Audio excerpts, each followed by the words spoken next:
Hey, welcome guys. We're out here checking out a mint field, and we have a unique situation going on out here. We actually have a field that is about a quarter adult mint and a 3/4 baby mint. So what they did was they dug out of this field last year and they used it to plant a whole bunch of other fields, and then they came back in, and this is what is regrown, is the baby stuff here. I just want to kind of give you an update of what we've been seeing and what we've been hearing from our growers and just people across the valley. We're keeping an eye out, obviously, for a lot of the insects that cause problems in mint. And there's probably 3 or 4 major ones that we run into, and those are aphids, mites.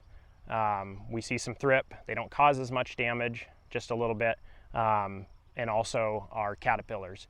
They have do a lot of the leaf feeding, and that's a problem because we need our leaves to produce oil in this mint. Across the board, I would say we're just beginning to see a little bit of mite pressure in a few fields. I'm hearing this from other growers as well. In some of the fields that have had pressure in the past years, that's an indicator, and that's something we're always looking for. Fields that have had heavy mite pressure, what they'll do is they'll overwinter, and so we're scouting really well. We want to, they'll start coming up from the very bottom and working their way to the top. Also just seeing some aphid pressure in a few fields. And then caterpillars. In some varieties, they seem to be higher pressure than others. We're also just keeping our eye out. I've heard from some other growers that they've had powdery mildew in their mint. It doesn't seem to be as much of a problem through this valley, but with really wet conditions, we are seeing a little bit of mildew in the mint as well. A couple interesting things that we're doing nutritionally in mint. We have a difficult time getting P&K in the plant.